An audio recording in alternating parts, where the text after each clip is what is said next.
Hello दोस्तों, स्वागत है एक बार फिर से आप सभी का आपके अपने चैनल एडवर्टाइजमेंट पर। उम्मीद करता हूं कि आप सभी लोग स्वस्थ होंगे, आपकी प्रिपरेशन वगैरह सारी चीज़ें अच्छे से चल रही होगी।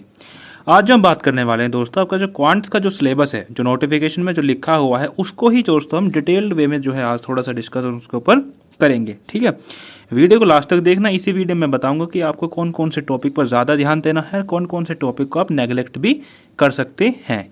ठीक, चलिए दोस्तों वीडियो को स्टार्ट करते हैं। वीडियो ज़्यादा लंबी नहीं बनेगी, ठीक है, और लास्ट तक देखा करो यार वीडियो को आप। सबसे पहले दोस्तों एप्टीट्यूड मतलब मैथ की ही बात हम इसमें करेंगे। सबसे पहली बात तो आप लोगों को नंबर सिस्टम जो है फुल रिवाइज करना है। नंबर सिस्टम में आप एक भी पॉइंट जो है नहीं छोड़ सकते, है ना। जैसे कि नंबर सिस्टम में कुछ क्वेश्चन आते हैं आपके रिमाइंडर थ्योरम के ऊपर, है ना। रिमाइंडर थ्योरम के आप ऊपर कुछ क्वेश्चंस आते हैं, जैसे 2 की पावर 7 को 7 से डिवाइड करेंगे तो क्या रिमाइंडर आएगा, है ना। पढ़े होंगे ना ऐसे क्वेश्चन। तो इस चैप्टर को आपको पूरा कंप्लीट जो है दोस्तों पढ़ना, इसमें आपको कुछ नहीं छोड़ना। दूसरी बात, ये जो मैं ये जो चैप्टर बता रहा हूँ, ये तो आपको बिल्कुल भी नहीं छोड़ने हैं। थोड़ा बहुत अब नंबर सिस्टम में, क्योंकि एडवांस का जो पोर्शन होता है किसी भी एग्जाम के अंदर, जो प्री मतलब जो पहला एक एग्जाम कराया जाता है, जैसे एसएससी के अंदर 2 एग्जाम होते हैं, प्री और मेंस। तो जो एडवांस का जो पोर्शन होता है दोस्तों, वो अर्थमेटिक के पोर्शन से थोड़ा सा जो है कम रखा जाता है। ज़्यादा कम भी नहीं, 1 से 2 क्वेश्चन का अंतर आता है, ज़्यादा नहीं आता। ठीक, तो इन चैप्टर्स की अगर मैं बात करूँ तो परसेंटेज, प्रॉफिट लॉस और डिस्काउंट, रेशो प्रपोर्शन, ये चैप्टर दोस्तों आपको अपने दिमाग में ऐसे बिठा लेने हैं जैसे आपने अपने दिमाग में किसको बिठा रखा है, कमेंट करके बताना। ठीक है, कमेंट करके पक्का बताना है आप लोगों को।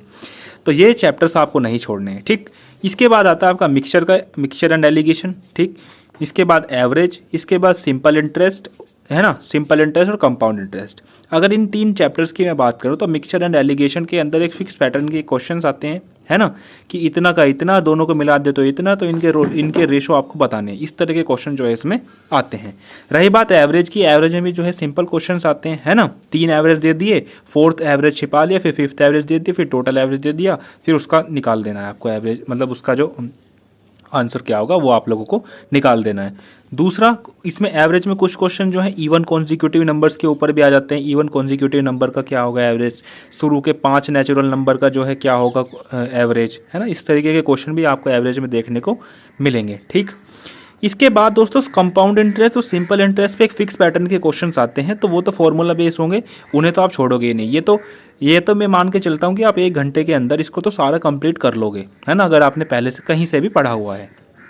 उसके बाद बात कर लेते हैं दोस्तों टाइम एंड डिस्टेंस की। टाइम एंड डिस्टेंस भी सिंपल सा टॉपिक है, इसमें भी कुछ ज़्यादा हार्ड क्वेश्चन इसके अंदर नहीं आएंगे। वही सिंपल से क्वेश्चन है, एक किसी काम को इतने दिन में करता है, बी इस काम को इतने दिन में करता है, बी ए से 3 दिन पहले छोड़ के चला गया, मतलब काम कंप्लीट होने से 3 दिन पहले छोड़ के चला गया, तो ए को पूरा कंप्लीट काम करने में कितना टाइम लगेगा। ठीक है, इस तरह के क्वेश्चन जो है इसमें आएंगे आपके टाइम एंड डिस्टेंस की बात करें।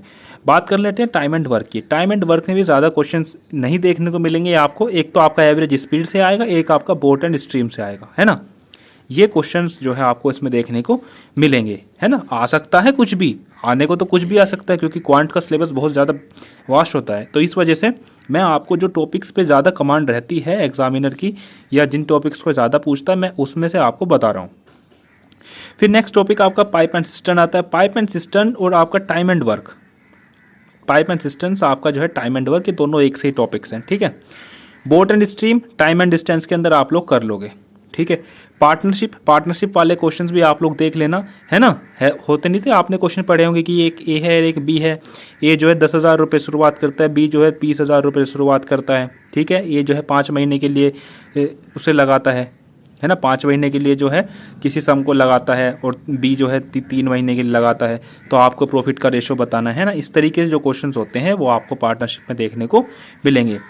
एक टॉपिक है दोस्तों सर्ट्स एंड इंडिसेस, है ना। सर्ट्स एंड इंडिसेस को मैं बोलूँगा, अगर आप लोगों ने ये नहीं पढ़ा है तो आप इसको छोड़ भी सकते हो, है ना। अगर आप लोगों ने अभी तक ये टॉपिक नहीं पढ़ा है तो आप लोग इसको छोड़ भी सकते हैं। ठीक है, और पढ़ लिया है तो रिवाइज तो करना ही है। फिर दूसरा हमारे पास आता है दोस्तों LCM and HCF. LCM HCF भी आपको पढ़ लेना है, इसमें भी कुछ ज़्यादा बड़ा टॉपिक है नहीं है। इसमें भी बस एक फॉर्मूला है, ए इंटू बी, मतलब product of 2 number equal to LCM into HCF. ठीक है, इसी तरह के बेसिक से क्वेश्चन आएंगे, कुछ इसमें ज़्यादा हार्ड क्वेश्चन नहीं आएंगे। ठीक है जी। नेक्स्ट आते हैं सिंप्लीफिकेशन। सिंप्लीफिकेशन तो आप लोग बचपन से पढ़ते आ रहे होंगे, है ना। सिंप्लीफिकेशन तो आप लोग बचपन से पढ़ते आ रहे होंगे। सिंप्लीफिकेशन में कुछ नहीं है, बोर्ड मास वगैरह देख लेना थोड़ा सा।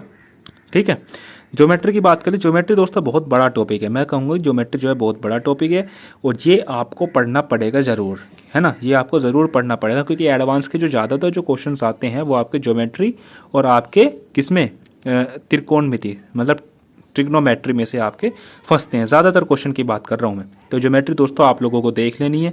मीन मोड मीडियन हो गया, एंगल बाइसेक्टर थ्योरम होगी, है ना, एंगल बाइसेक्टर थ्योरम होगी, इनका रेशो जो है इन दो रेशो के बराबर होता है, ये देख लेना, ठीक है। दूसरा इन सेंटर होता है, एक ऑर्थो सेंटर होता है, ये आप लोगों को देख लेने हैं, ठीक है। सर्कल्स की बात करें तो सर्कल्स में कुछ क्वेश्चन ऐसे आते हैं जैसे कि सर्कल दे देंगे, एक कोड दे देंगे, एक इसकी रेडियस दे देंगे, एक इसकी रेडियस दे देंगे, मतलब आपसे इसकी रेडियस पूछ लेंगे, या तो रेडियस पूछ लेंगे या फिर ये सेंटर से कोड की डिस्टेंस पूछ लेंगे रेडियस और कोड की लेंथ देने के बाद, ठीक है। इस तरह के क्वेश्चन जो है आपको सर्कल में देखने को मिलेंगे। बात कर लेते हैं क्वाड्रिलेटरल। क्वाड्रिलेटरल में इतना कुछ खास है नहीं, क्वाड्रिलेटरल की अपनी कुछ प्रॉपर्टीज़ होती हैं वो आपको पढ़ लेनी है। एक साइक्लिक क्वाड्रिलेटरल होता है, उसकी प्रॉपर्टीज़ आपको देख लेनी है। समझ में आ रहा है ना। नेक्स्ट आपके पास टॉपिक आता है दोस्तों lines and angles. Lines and angles भी ज़्यादा इसमें कुछ खास है नहीं, है ना। लाइन्स एंड एंगल भी आप लोग बचपन से पढ़ते आ रहे होंगे।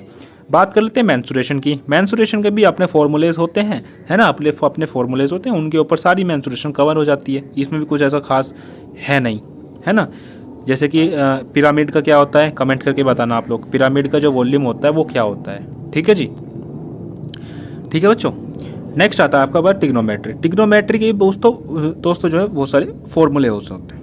टिग्नोमेट्री भी जो है फॉर्मूले के ऊपर बेस होती है। सारी टिग्नोमेट्री फॉर्मूले रट लोगे तो ट्रिग्नोमेट्री में एक भी ऐसा क्वेश्चन नहीं होगा जो आपसे नहीं होगा।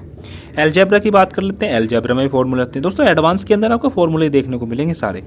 एलजेब्रा की बात करूँ तो जैसे कि आपने फॉर्मूले पढ़े होंगे, x + 1/x की वैल्यू 1 है तो x - 1/x की वैल्यू क्या हो जाएगी, ठीक है, कुछ इस टाइप के फॉर्मूले।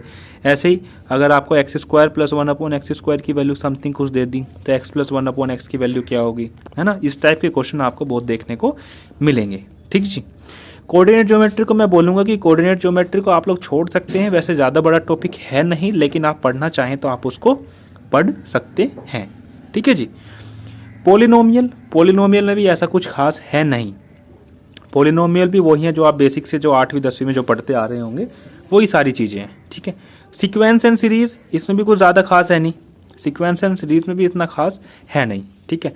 एल्जेब्रिक आइडेंटिटीज़ की बात करें तो वो सारी एल्जेब्रा के अंदर ही आ जाएंगी, है ना। a + b का होल स्क्वायर, ये तो आपने पढ़ी रखी होंगी। a³ + b³ का फॉर्मूला आप लोगों ने पढ़ा होगा, a³ + b³ का फॉर्मूला पढ़ा होगा, ठीक है। इसके बाद दोस्तों आता है आपका लीनियर इक्वेशन, ठीक है। लीनियर इक्वेशंस आप लोगों को देख लेनी है एक बार। वैसे इसमें से भी कुछ खास है नहीं इसमें पढ़ने के लिए, इसको आप छोड़ सकते हो अगर आपने अभी तक नहीं पढ़ा। पढ़ लिया तो रिवाइज तो करना नहीं है। इसके बाद DI और स्टैटिस्टिक, ठीक है, ये भी दोस्तों फॉर्मूला बेस होते हैं। DI को आप लोग कर ही लोगे। DI स्टैटिक्स में थोड़ा सा आपको जो है देखना पड़ेगा, मीन मोड मीडियन जो है उनको आप लोगों को एक बार थोड़ा सा देखना पड़ेगा, ठीक। DI आप जो है क्वेश्चन को आराम से पढ़ने के बाद जो है उनको कर लेंगे, ठीक है दोस्तों। और दोस्तों क्वांट है, मैथ है, मैथ में दोस्तों कुछ भी पूछ सकता है वो, है ना, क्योंकि उन्होंने सिलेबस में साफ साफ लिखा है, सिलेबस से ही मैंने लिखा है, इसमें सिलेबस से साफ साफ इसमें लिख रखा है कि एटसेट्रा, है ना। जो एक अदर टॉपिक बच गया होगा वो भी जो है इसके अंदर आ जाएगा। मेरा मकसद बस ये था कि मैं आपको थोड़ा सा इंपॉर्टेंट टॉपिक्स इसमें बता दूं, है ना, जो अभी तक तैयारी करनी नहीं शुरू करी है या अभी जो लगे हुए हैं। तो ज़्यादा टॉपिक्स में से किस में से क्वेश्चंस ज़्यादा आते हैं तो मैंने सोचा आपके साथ दोस्तों उनको शेयर कर दिया जाए, ठीक है दोस्तों। उम्मीद करता हूँ कि आपको ये वीडियो पसंद आई होगी। वीडियो पसंद आई तो वीडियो को लाइक करना, चैनल को पता ही क्या करना है। ओके।